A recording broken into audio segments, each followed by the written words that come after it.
All right, ladies and gentlemen, last one of Chapter P. So, starting with the kickoff here, if the length of the football field is 200 feet more than the width, if the perimeter of the football field is 1,040 feet, what are its dimensions? So, we know we're dealing with perimeter, which is P equals 2 length plus 2W. Well, it also says, hey, the length is going to be 200 feet plus whatever the width is. So we're going to use that and sub that in for L and have P equals 2, and now this 200 plus W plus 2W. So we're substituting in for L the 200 plus W because that's what it's equal to. Now we just have W's, which is what we want. So distributing the 200 or the 2 in, we would get 2 times 200 is 400 plus 2W plus 2W is our P. Now, putting like terms together, I would get 400 plus 4W. My perimeter, it says, is 1,040 feet. So I'm going to put that in for the P. So if I subtract 400, I'd be left with 640 equaling 4W. So dividing by 4, W would equal 160. Now, what's dimensions? So we need to know what the length is. Well, length, we said it was 200 plus our width. So in other words, length is going to be 360 feet. And there we go. Now, shifting gears a little bit, we're still solving, but instead of equations and expressions, we're now going to deal with inequalities, as well as the absolute value, but we'll get that far. So, inequalities can be written in interval notation. We also draw graphs to go with those. So, we would have, say, the open interval from A to B, which would be, say, on the graph A to B. We'd shade in between. Notice how they're open circles because they're not equal to. It's just less thans here, which is another way to write it. So think we're from A up to B with interval notation. From this one to this one and everything in between. Parentheses. Parentheses means open circles as well. If it's closed, that's going to be something like this. So from A to B now, or brackets, so from A to B and shade in between. So bracket means closed circle. Parenthesis means open circle. So open interval, closed interval. So open means we're up until this point, all the way over until this point, but not including those points. Here we're going to include those 2 points. Now, we also get what's called an indefinite interval, which is where we go from a point up to infinity, or say from a point down to negative infinity. Both can be represented here. Now, if it's, say, this one here, where it's a parenthesis, that would mean from A to infinity, so we'd shade that way. Here, what would be a closed circle, B, but we're going to negative infinity, so we're going this way. Okay. Now, all of these, we can write them as interval notation as well, which is saying we want the x's such that A is less than whatever our number is, which is less than B. So we're bigger than A, but yet we're smaller than B. We're in between them. And that's what these are doing. These are in between. Here we're saying, hey, we want from A to infinity, so we want all the x's that are going to be bigger than A. Here going to negative infinity, we're saying, hey, we want all the x's less than or equal to B. Because it was bracket, we put the equal to. Okay. So we can have any combination of these. Whether they're both parentheses, both brackets, one bracket, one parenthesis, going to infinity with a bracket or without, or with parenthesis, going to negative infinity with a parenthesis with a bracket, or the open interval from negative infinity to infinity, covering everything. Now, when it says express the following in interval notation, it's already in interval notation. What it means, and this is a typo here, is set builder. So when we do set builder, we do it like this. So we do the set of x and then a line such that. And then it's our first number. We want 1 less than, because it's a parenthesis, x less than or equal to 4 bracket. So the left number, the right number, our x in the middle. If it's a parenthesis, it's just a less than. If it's a bracket, it's a less than or equal to. So here, the set of x such that 2.5 is less than or equal to x is less than or equal to 4. Close parenthesis. 4 to infinity. Well, the set of x such that here we're going from the 4 to infinity, so we want everything greater than negative or positive 4. Negative 4. Wow. There we go. So here it's a little more tricky. Because we're going infinity, we want to be bigger than our negative 4. So x greater than negative 4. And I started right at the infinity. Sorry about that. Now, with this, we can put intervals together and find their intersection and their union. So if you think about it, intersection is where they overlap. So if I drew number line over here at 1, at 4, at 8, and we're at 2. So 1's going to be an open circle. 4 is also an open circle. 2 is a closed. 8 is a closed. Now this first one says I'm going between these two. Second one says I'm going between these two. So the intersection is, where do they overlap? Well, they overlap right in there. So it'd be bracket 2 to 4 parenthesis. Because the 2 is closed, the 4 is open. Anything above here, it's not being shared. Anything below here, it's not being shared. So it's only from 2 to 4 with the intersection. So only where they overlap. Now, if I do their union, union is either in one or the other or in both. So here it's including the overlap, but also what's by itself in each one. Well, there I'm going from 1 up to 8. The 1 has a parenthesis because it's an open circle. The 8 then has a bracket since it's a closed circle. So union means everything. Intersection means only what they share.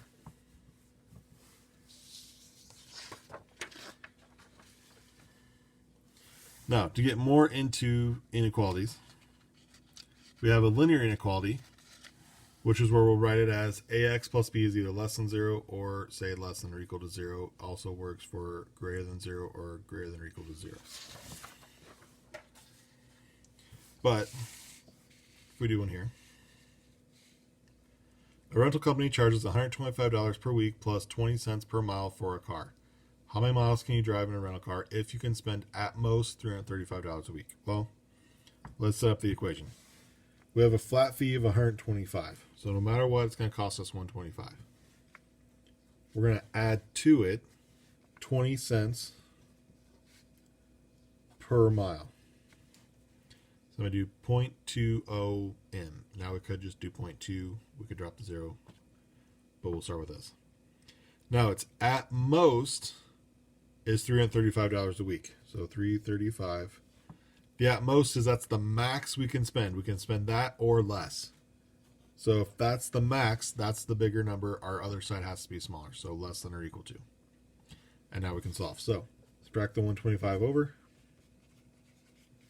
So 0.2 m, I'm going to drop the 0, is less than or equal to, if I subtract 0, 1, 2, and divide by 0.2, m would be less than or equal to 1,050 miles.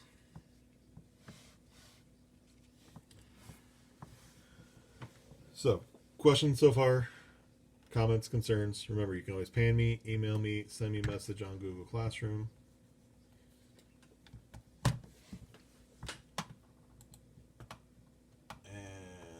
my mouse isn't working. All right, let's just do that. So, Inequalities with the same solution set are said to be equivalent. So if I had two different things that were, say, both x is greater than 2, they would be the same, they would be equivalent inequalities, is what I'm trying to say. Wow, tongue-tied, sorry. Now, some properties of inequalities. Now, if we add and subtract, it doesn't matter what we add or subtract, as long as we do it to both sides, we're going to stay balanced. So if we add the same thing to both sides, if we subtract the same thing from both sides, it won't change the sign. The sign will be the same. However, multiplication and division, if we're positive, the sign stays the same whether we add or subtract on both, or multiply or divide on both sides. Key is we have to do it to both sides. But if we add or subtract or multiply or divide and it's positive, or by a positive number, we're good. If it's negative, though, we go from negative or less than to greater thans. If we're greater than, we go to less thans. It'll flip the sign if you multiply or divide by a negative.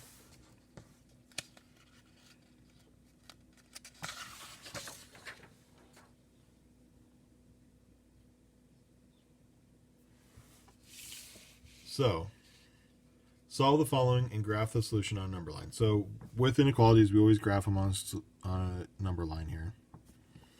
But if I solve this here, I would start by subtracting 3. I get minus 2x less than or equal to 8. And when I divide by negative 2, that'll flip the sign to greater than negative 4. Okay. Now, as far as the number line goes, doesn't have to be crazy. We're here at negative 4 is what we got. We're less than or equal to, so it's a solid dot. And as long as your letter's on the left side, it'll point which way to shade. We want to be greater than, so we want to be bigger than. So we'd shade to the right. Now, I always learned you kind of do the shading thing. If you just draw the arrow, that works too. So here, I'm going to subtract my x over. I get negative 3x. Here, I'm going to add the 4 over. So we would have negative 3x greater than 9. Divided by negative 3, x, and because we divided by negative, it flips the sign to be less than negative 3. So again, when we graph it, we start at negative 3, it's less than, so it's open circle, and we shade to the left. Well, what's less?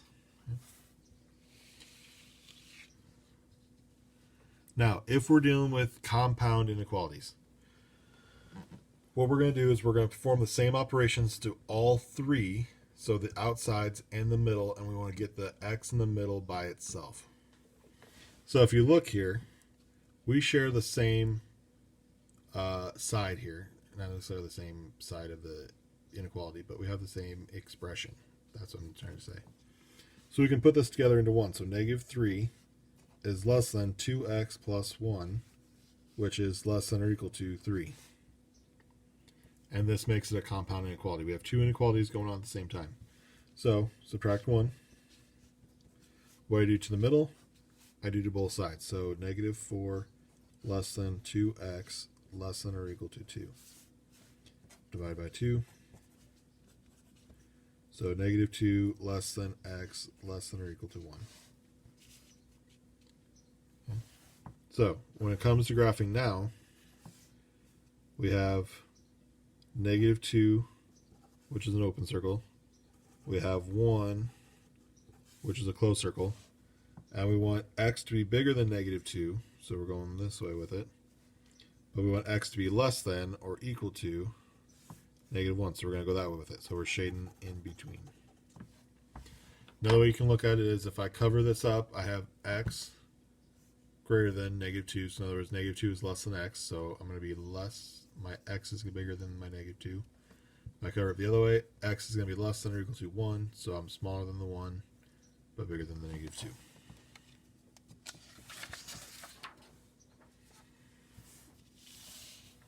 So this is the way they describe solving these. And I'm going to simplify this into one thing so that you set it up the same way every single time.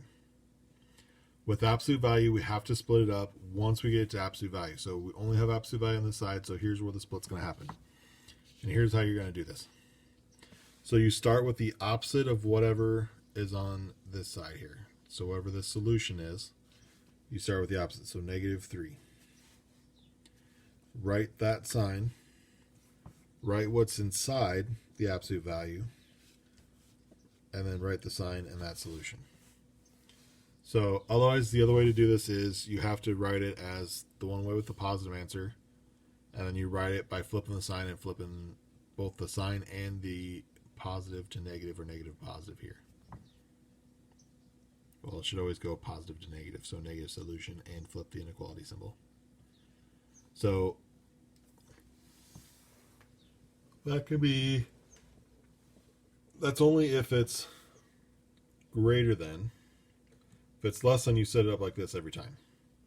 So just set it up like this every time, whether it's greater than or less than, and it'll still solve out to be the same.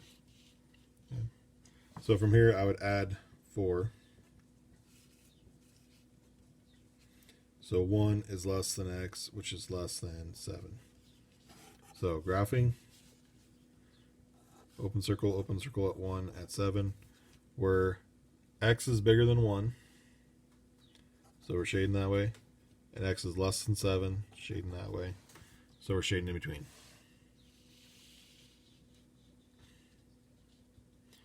Now, we don't have the absolute value by itself, so we have to get it there first. So I'm going to subtract my 7 over. And so -2 absolute value of 3x plus 5 is greater than or equal to -20. And then if I divide by -2, well, the absolute value of 3x plus 5, dividing by a negative flips the sign, and -20 over -2 makes a positive 10. So, still dealing with this being positive, but it's not as absolute as when it was an equal sign. And we'll get into some of those here in a little bit. But from here, we're going to separate it just like what I did on the top one. So -10. So what our solution is, so the opposite side of the absolute value, you take that, negate it, put the sign, put what's inside the parentheses, the absolute value bars, I should say, put the sign, put your solution. And now you can solve. So subtract 5. So -15 less than or equal to 3x less than or equal to 5. And divide everything by 3. So -3 less than or equal to x less than or equal to 5/3.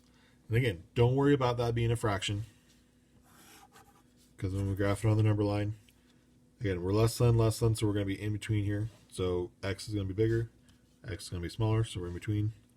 So close parentheses, since it's equal to -3, close circle here of 5/3, shade in between. Okay. Now, this one's backwards from what we're used to doing. So what happens is we can flip this around, but we flip the entire thing. So it's like we took it and we flipped it over. So if the absolute value goes to that side, the sign then flips, and so, no, that sign does not. That stays the same. Sorry.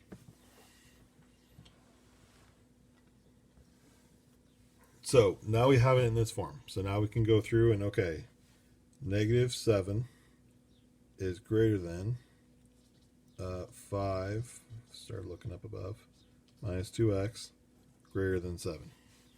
So now they're flipped the other way, but we set it up, solve the same way. So I would subtract the 5. And so -12 is greater than -2x, which is greater than 2. And then if I divide by a -2,